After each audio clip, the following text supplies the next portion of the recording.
నమస్కారం వార్తలకు స్వాగతం. ముందుగా ముఖ్యాంశాలు. మాజీ మంత్రి హరీష్ రావు ప్రెస్ మీట్, పలు అంశాలపై వివరణ.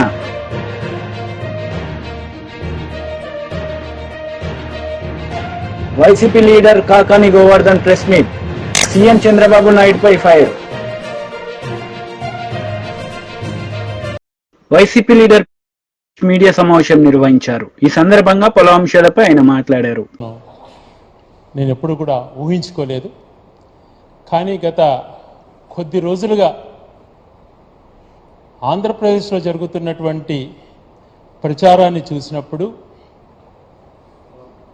ఒక సెంటిమెంట్ని రాజకీయంగా వినియోగించుకునే క్రమంలో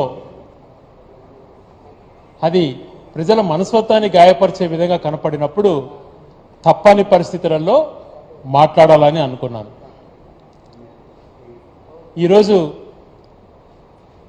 ప్రతి ఒక్కరూ కలియుగ దైవంగా భావించే వెంకటేశ్వర స్వామిని దక్షిణ భారతదేశంలో ప్రతి ఇంట, మెజారిటీ ఉత్తర దేశంలో కానీ ప్రపంచవ్యాప్తంగా కానీ కలియుగ దైవం అయినటువంటి వెంకటేశ్వర స్వామి ఎంతోమంది భక్తులు ఉన్నారు. ఎంతో సెంటిమెంట్తో కూడినటువంటి భక్తి కూడా ఎంతోమందికి ఉంది. లక్షలాది మంది ప్రతిరోజు దర్శించుకుంటారు. స్వామి ప్రసాదం చూసినప్పుడు స్వామిని చూసుకునే విధంగా పవిత్రంగా భావిస్తారు.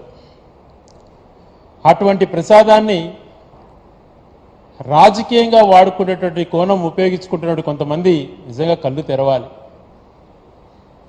ప్రజలకు ఉన్నటువంటి భక్తి భావాన్ని పెంపొందించాలని కోరుకోవాలి. కానీ రాజకీయ స్వార్థం కోసం దాన్ని పెడదారిన పట్టించి లబ్ధి పొందాలి అన్నటువంటి ఆలోచన చేసేటువంటి వాళ్ళు ఖచ్చితంగా తప్పు అని చెప్పి ఆలోచన చేసుకోవాలి. ఈరోజు మన పక్కన రాష్ట్ర కార్యదర్శి ఉపేందర్ రెడ్డి గారు, మాజీ టీటీడీ బోర్డు డైరెక్టర్ అయినటువంటి పుత్తా ప్రతాప్ రెడ్డి గారు ఉన్నారు. ముఖ్యంగా చంద్రబాబు నాయుడు గారు జూలైలో వచ్చినటువంటి రిపోర్టుని సెప్టెంబర్లో తన పార్టీ కార్యాలయంలో, తన పార్టీ మీటింగ్లో అపవిత్రత జరిగిపోయింది, ప్రసాదంలో దేవుడికి ఇచ్చేటువంటి ప్రసాదంలో కూడా ఫలాని కలిపారు అని చెప్పి మాట్లాడారు. చాలా బాధ కలిగింది ఆ మాట విన్నప్పుడు. ఒక ముఖ్యమంత్రి స్థాయిలో ఆ మాట మాట్లాడారు అని అంటే వెనకల ఏం జరిగిందో అని చెప్పి ఆలోచన చేసి అనేక రకాలుగా దాన్ని స్టడీ చేశాం. ఏం జరుగుతోంది, దేవుడికి ఇచ్చే నైవేద్యాన్ని కూడా కామెంట్ చేశారు చంద్రబాబు నాయుడు గారు. ఇది మంచి పరిణామమా, నిజంగా అలాంటి ఏదైనా జరుగుతుందా అని చెప్పి ఆలోచన చేశాం. ఒక్కొక్క విషయం కనుక్కోవడం జరిగింది. ముఖ్యంగా ఈరోజు ఆరోపణ చేసినటువంటి వాళ్ళు 4 మాటలకు సమాధానం చెప్పాలి. తిరుపతిలో ఒక టెండర్ ప్రక్రియ పెడతారు, 6 నెలలకు ఒకసారి లడ్డు సప్లై చేయమని చెప్పి.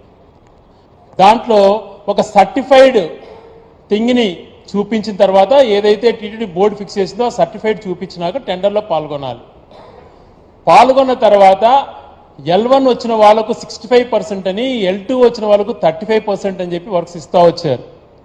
2013 నుంచి ఇలాగే జరుగుతోంది. తిరుపతి మాజీ మంత్రి హరీష్ రావు మీడియా సమావేశం నిర్వహించారు. ఈ సందర్భంగా పలు అంశాలపై ఆయన మాట్లాడారు. తీవ్రంగా ఖండిస్తా ఉన్నాం. ఈ రాష్ట్రంలో ప్రజా పాలన కాదు, ఈరోజు గుండా రాజ్యం నడుస్తూ ఉంది. ప్రజల యొక్క హక్కులు పూర్తిగా కాలరాయబడ్డాయి. మొన్న సిద్దిపేటలో నా కార్యాలయం మీద దాడి కావచ్చు, నిన్న హైదరాబాద్లో కౌశిక్ రెడ్డి గారి ఇంటి మీద దాడి కావచ్చు, రాత్రి సునీతా లక్ష్మారెడ్డి గారి ఇంటిపైన దాడి కావచ్చు.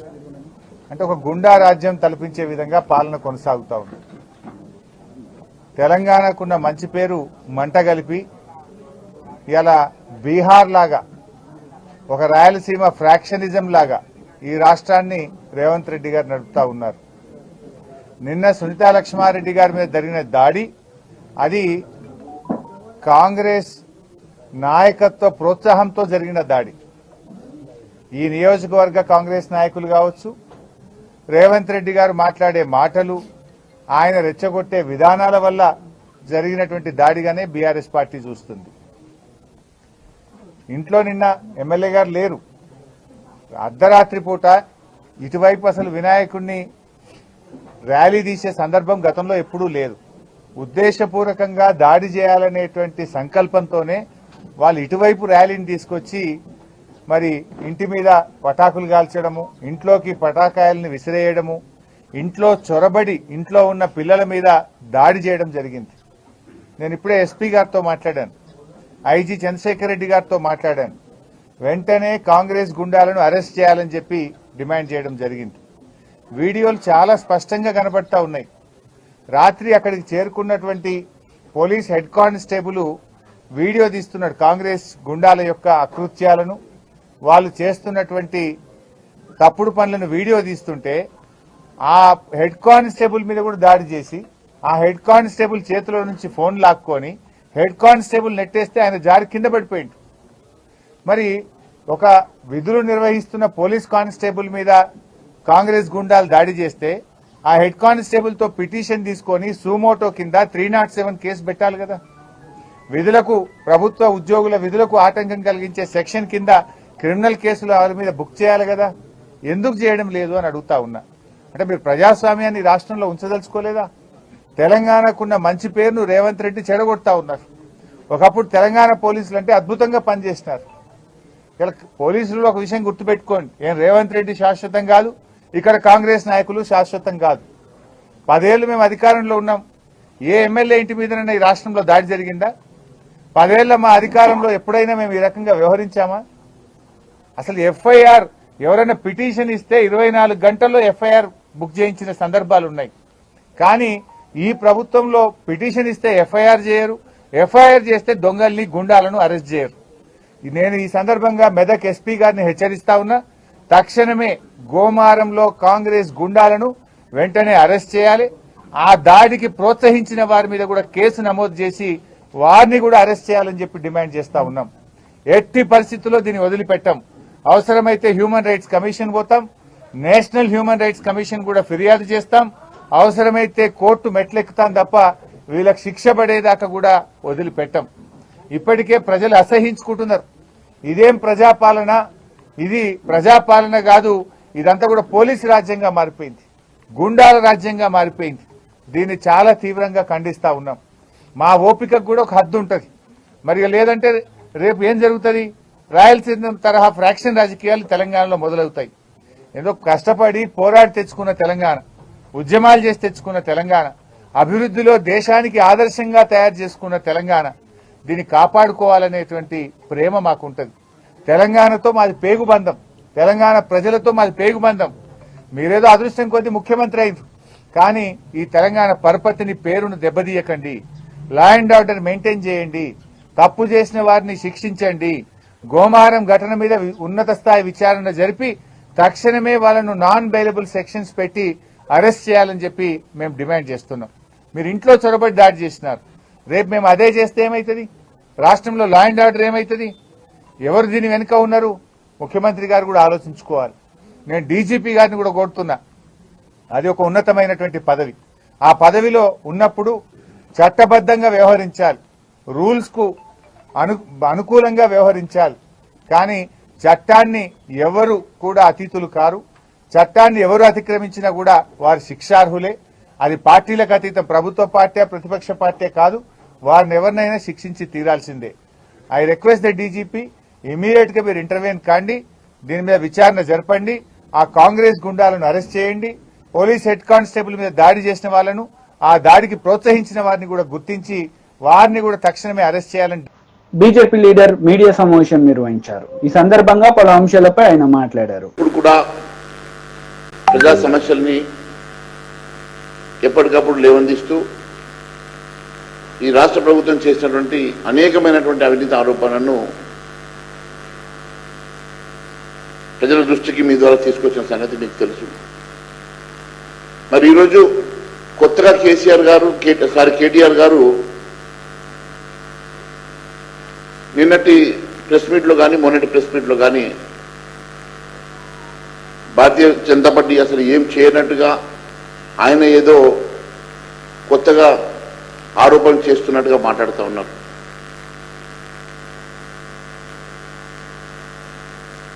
కల్వకుంట్ల తారక రామారావు గారు గౌరవ శాసనసభ్యులు, మీరు ఇప్పుడు కళ్ళు తెరుచుకొని ఏదో 2 మాటలు మాట్లాడి నేను ఉన్నాను, మా పార్టీ ఇంకా బతికి ఉన్నదని చెప్పుకునే ప్రయత్నం చేస్తున్నారు. నేను అసెంబ్లీ సాక్షిగా, మీడియా సాక్షిగా ఎన్నో అవినీతి ఆరోపణలు, ఎన్నో అంశాలను తీసుకొచ్చినప్పుడు ఏ రోజు కూడా స్పందించినటువంటి మీరు ఈరోజు స్పెసిఫిక్గా నా పేరు తీసుకొని నేనేదో 3 నెలల క్రితం ఒక ఆరోపణ చేసి మళ్ళీ ఎందుకు ఢిల్లీ నుంచి ఫోన్లు వచ్చాయని చెప్తా ఉన్నారు. ఒకటే చెప్తా ఉన్నాను, కేటీఆర్ గారు, భారతీయ జనతా పార్టీ ఎప్పుడు కూడా నిక్కచ్చిగా మేము నిలబడతాం, ప్రజల పక్షాన్ని నిలబడి పోరాటం చేస్తాం.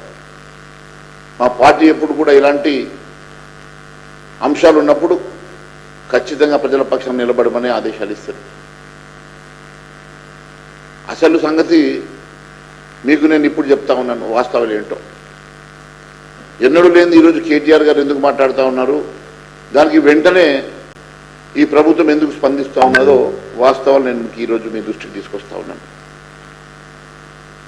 అసలు కేసీఆర్ కుటుంబాన్ని కాపాడుతున్నదే కాంగ్రెస్ పార్టీ.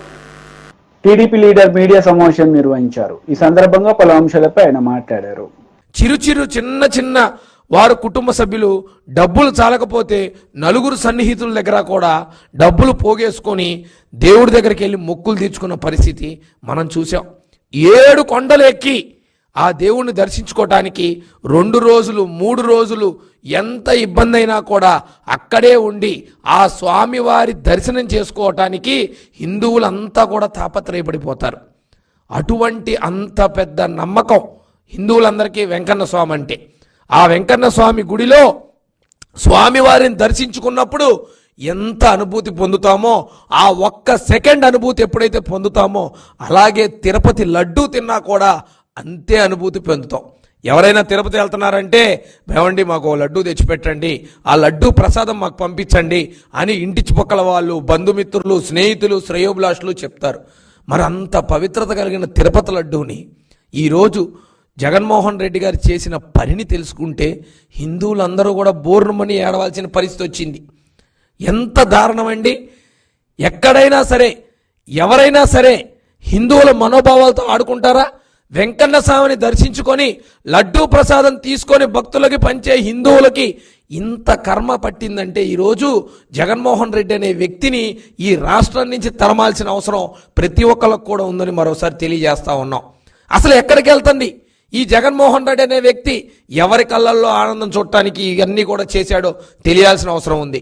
అరే పెద్ద పెద్ద సంస్థలు ఇందులో క్వాలిటీ నెయ్యి వాడలేదు, తప్పుడు పదార్థాలు వాడారు అని భారతదేశంలోనే ప్రఖ్యాత చెందిన సంస్థలు చెప్తా ఉంటే జగన్మోహన్ రెడ్డి అనే వ్యక్తి ప్రెస్ మీట్ పెట్టి మావాడు సచ్చీలుడు, మావాడు సూపరు, మావాడు డోపరు అని చెప్పి వాళ్ళ రెడ్డి మిత్రులకి సర్టిఫికెట్ ఇచ్చే ప్రయత్నం చేస్తా ఉన్నాడు.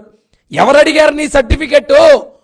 అసలు ఏం జరిగిందో చెప్పాలి కదా, ఎలా జరిగిందో తెలియజేయాలి కదా, భక్తుల మనోభావాలు ఏంటో తెలుసుకోవాలి కదా. నువ్వు చెప్పినంత ఈజీయా నీ 4 మీడియా సంస్థలకు సంబంధించిన వ్యక్తుల్ని కూర్చోబెట్టుకొని నువ్వు ఏది పడితే అది మాట్లాడేసేస్తే అయిపోయింది అనుకున్నావా జగన్మోహన్ రెడ్డి? ఏ రోజైనా సరే హిందువుల మనోభావాలు నీకు తెలుసా? ఎప్పుడైనా సరే నువ్వు కుటుంబ సమేతంగా వెళ్ళి ఆ వెంకన్న స్వామిని దర్శించుకున్నావా? ఏ గుడికైనా సరే నువ్వు మీ ఆవిడని తీసుకొని గుడికి వెళ్ళావా? ఎప్పుడైనా సరే వెంకన్న స్వామి సెట్టింట్లో వేయించుకున్న మూర్ఖుడివి నువ్వు. ఈరోజు నువ్వు తిరుపతి గురించి మాట్లాడతావా? తిరుపతిలో ఇంత పరిస్థితి జరుగుతూ ఉంటే మీ చైర్మన్లు ఏం చేశారు? ఎవరు నీవని పెట్టింది? 2 అన్యమతస్తుల్ని నువ్వు చైర్మన్లుగా నియమించి నీ హయాంలో తిరుపతిని అపవిత్రం చేస్తూ ఇష్టం వచ్చినట్టు నిర్ణయాలు తీసుకుంటూ ఒంటెద్దు పోకడతో వెళ్ళి ఈరోజు హిందువుల మనోభావాలతో ఆడుకొని ఈరోజు నువ్వు మళ్ళీ మాట్లాడటానికి ముందుకొచ్చావంటే సిగ్గుండాలి జగన్మోహన్ రెడ్డి. ప్రజలు నిన్ను నమ్మి ఒకప్పుడు తీసుకొచ్చి సింహాసనం మీద కూర్చోబెడితే నువ్వు మరొకసారి రుజువు చేశావు. కుక్కను తీసుకొచ్చి సింహాసనం మీద కూర్చోబెట్టినా కుక్క తోక వంకరే అని నీ బుద్ధి చూపించావు. నీ బుద్ధి ప్రజలకు ఆ రోజు చూపించావు. ఈరోజు ప్రతి అంశం కూడా బయటకు వస్తూ ఉంది. నువ్వు చేసిన పనులన్నీ కూడా ప్రజలకు తెలిసిపోతా ఉన్నాయి. దీన్ని ఎటువంటి పరిస్థితుల్లో ఎవరు కూడా చూస్తూ వదలం. హైకోర్టులో పిల్లేసావు. ఎందుకు హైకోర్టు వాళ్ళు ఇవాళ బుధవారం రోజు ఆ సోమవారం రోజు ఎఫిడవిట్ ఫైల్ చేయమంటే ఎందుకు ఫైల్ చేయలేదు? నువ్వు దాని మీద ఎందుకు సమాధానం చెప్పట్లేదు? రిపోర్ట్ల గురించి ఎందుకు మాట్లాడట్లేదు? జరిగిన కల్తీ గురించి ఎందుకు సమాధానం చెప్పలేకపోతున్నావు? నీ హయాంలో ఎన్ని దేవాలయాల మీద దాడులు జరిగినాయో తెలుసా? ఎన్ని హిందువుల మనోభావాలు దెబ్బతిన్నాయో తెలుసా? హిందూ అనేవాడిని లేకుండా చేయాలని నువ్వు చేసిన ప్రయత్నం హిందువులందరికీ తెలియదు అనుకున్నావా? సనాతన ధర్మాన్ని కాపాడుతూ దేవుడి మీద నమ్మకంతో అందరం కూడా ముందుకెళ్తా ఉన్నాం. అటువంటిది నీ 5 సంవత్సరాల కాలంలో వైసీపీ లీడర్ మీడియా సమావేశం నిర్వహించారు. ఈ సందర్భంగా పలు అంశాలపై ఆయన మాట్లాడారు. వాస్తవాలు వెలుగులోకి చూస్తాయి. ఆ విధంగా కాకుండా ఏ విధంగా అయితే తిరుమల తిరుపతి దేవస్థానం ఈవుగా ఉన్నటువంటి శ్యామలరావుని కీలుబొమ్మలాగా నీ చేతిలో పెట్టుకుని వాడిస్తూ రోజుకొక మాటతో దర్యాప్తు చేసి ఆ దర్యాప్తు ద్వారా నువ్వు లేనిపోయినటువంటి నీ అబద్ధాలు నీ నోటుకుండా వచ్చేటువంటి మాటల్ని అధికారుల నోటుకుండా చెప్పించి నిజం చేయాలనేటువంటి ఒక దుర్మార్గమైనటువంటి ప్రక్రియ. ఒక మాట మాట్లాడావు, అనిమల్ ఫ్యాట్ ఉందని చెప్పి మాట్లాడావు. ఈవో గారు ఏం చెప్పాడు? దాంట్లో వెజిటబుల్ ఫ్యాట్ ఉన్నట్టుగా కనుక్కున్నాం, డాల్డా వనస్పతిలో ఉండేటువంటి విధంగా ఉన్నాయి అని చెప్పి లేనటువంటి అబద్ధాన్ని నిజం చేసేటువంటి ప్రయత్నం చేస్తే, మరలా నువ్వు బలవంతం చేస్తే, ఏ నోటుకుండా అయితే ఈవో అనేటువంటి వ్యక్తి ఈరోజు ఇదంతా వెజిటబుల్ ఫ్యాట్ అన్నటువంటి మాట్లాడినటువంటి ఆ వ్యక్తి చేత మరలా ఎనిమిది ఫ్యాట్ అని చెప్పి మాట్లాడించి ఈరోజు మా దగ్గర ఆధారాలు అన్నీ ఉన్నాయి. ఎవరు ఇస్తాం? 2014 నుంచి 19 మధ్య ఏం జరిగింది, 2019, 24 తర్వాత ఏం జరిగింది, మరలా నువ్వు ముఖ్యమంత్రి అయిన తర్వాత ఎవరెవరు ఎంతెంత నెయ్యి ఏ స్థాయిలో తిరుమల తిరుపతి దేవస్థానానికి పంపించారో చంద్రబాబు నాయుడు మర్చిపోయినాడేమో అల్జిమర్స్ తో. చంద్రబాబు నాయుడు కూడా ఒక కాపీ కావాలంటే పంపిస్తాం. ఎందుకంటే చంద్రబాబు నాయుడికి ఇతర ప్రభుత్వాల మీద ఆరోపణలు తప్ప తన ప్రభుత్వం చేసినటువంటి దోషాలు ఎప్పుడు కనిపించేటువంటి పరిస్థితి ఉండదు. కాబట్టి జూన్ మొదటి వారంలో వాళ్ళకి సంబంధించినటువంటి దాంట్లో మొదలు పెట్టిందని మేము చెప్పడం కాదు, సాక్షాత్తు చంద్రబాబు నోటుకుండా చంద్రబాబు నాయుడే చెప్పాడు.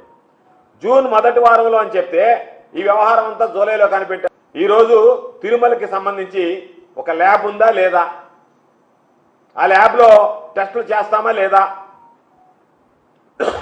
నెయ్యి మీద 2015వ సంవత్సరంలో నెయ్యి గురించి ఆరోపణలు వచ్చాయి. బహుశా చాలా మంది పత్రికల్లో కూడా వచ్చాయి, ప్రధానమైనటువంటి పత్రికలు కూడా రాశాయి. ఆ రోజు అంటే టీటీడీ ల్యాబ్లోనే మేము 3 టెస్టులు చేస్తాం రోజు. చేసిన తర్వాత దీంట్లో అడల్టరేషన్ ఉందా లేదా, కల్తీ జరిగిందా లేదా అనేటువంటిది నిర్ధారించుకున్న తర్వాతనే ఆ వాహనం పోర్టుకు వెళ్తుంది. తిరుపతిలో అసలు ల్యాబ్లే లేవన్నట్టుగా మాట్లాడుతున్నాం. ఆ రోజు నువ్వు అధికారంలో ఉన్నప్పుడు మీ అధికారులు చెప్పినటువంటి దానికి భిన్నంగా ఈరోజు నువ్వు మాట్లాడుతున్నావంటేనే నీకు దురుద్దేశం ఉంది అని చెప్పని స్పష్టంగా అర్థమైపోయింది. సరేనంటున్నావా? నువ్వు 4 సంవత్సరాల్లో ఎలాంటి వెయ్యి వాడారు, ఎట్ట నెయ్యిని వాడారు అనేటువంటి దాని మీద నువ్వు స్పష్టత ఇవ్వగలవా ఈరోజు? ఎందుకంటే ఇది ఒక నిరంతరం కొనసాగేటువంటి ప్రక్రియ. వచ్చేటువంటి ప్రతి వస్తువు ఒక నెయ్యనే కాదు, అనేక రకాలైనటువంటి స్వామివారి కైంకర్యానికి వాడేటువంటివి కానీ, స్వామివారి ప్రసాదాలకు వాడేటువంటివి కానీ, స్వామివారి నివేదనకి సంబంధించినటువంటి వాటిలో వాడేటువంటివి కానీ, అనేక రకాల ద్రాక్ష కావచ్చు, అనేక రకాలైనటువంటి పప్పులు కావచ్చు, బియ్యం కావచ్చు, ఇవన్నీ కూడా ప్రతి దాని మీద కూడా ఈరోజు పరీక్షించి లోపలికి పంపించేది. ఏమయ్యా నువ్వు ఉన్నప్పుడు లేదంటే నమ్మకం మీద జరిగింది అంటారు. అంటే చంద్రబాబు నాయుడు అత్యంత విశ్వాసమైనటువంటి నమ్మకానికి ప్రతీక అని చెప్పి నువ్వు చెప్పదలుచుకున్నావా? నీ మీద నమ్మకంతో జరిగింది, ఆ రోజు నేను ఉన్నాను కాబట్టి జరిగింది అని చెప్పడానికి. ఓసారి ఏమంటావు, అప్పుడేదో జరిగిపోయింది, దాని గురించి దేనికి, ఇప్పుడు జరిగిన దాని గురించి మాట్లాడదామని చెప్పాను. అంటే నువ్వు ఎప్పుడైనా నువ్వు చెప్పాల్సింది తెలిసి ఆ పొరపాటు మీద చర్యలు తీసుకోవాల్సినటువంటి అవసరం ఉంది. ఈరోజు స్పష్టంగా నేను పదే మిమ్మల్ని అడిగేది, భక్తుల మనోభావాన్ని గాయపరిచింది నువ్వు. ఈరోజు కల్తీ నెయ్యి ద్వారా ఈ ప్రసాదం చేశారు కాబట్టి ఈ ప్రసాదం భక్తులు స్వీకరించారు, ఇదిగో ఈ ప్రసాదంలో ఈ అవశేషాలు ఉన్నాయి, ఇవి భక్తుల మనోభావాన్ని గాయపరిచాయని చెప్పి రుజువు చేయగలం.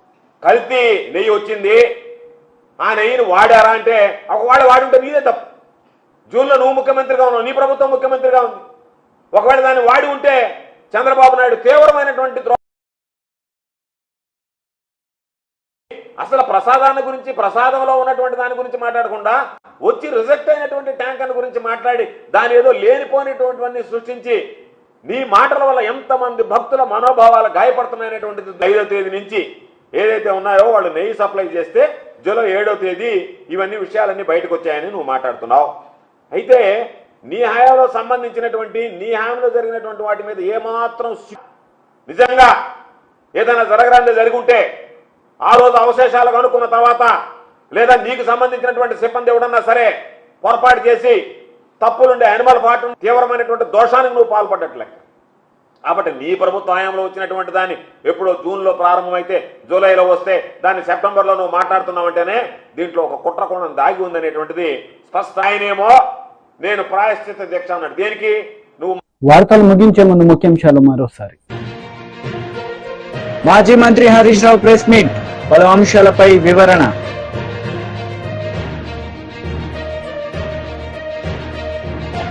YCP leader Kakani Govardhan press meet, CM Chandrababu నాయుడుపై ఫైర్. ఈ వార్తలు ఇంతటితో సమాప్తం. తిరిగి ప్రసారమయ్యే వార్తల్లో మళ్ళీ కలుద్దాం. అంతవరకు సెలవు. నమస్తే.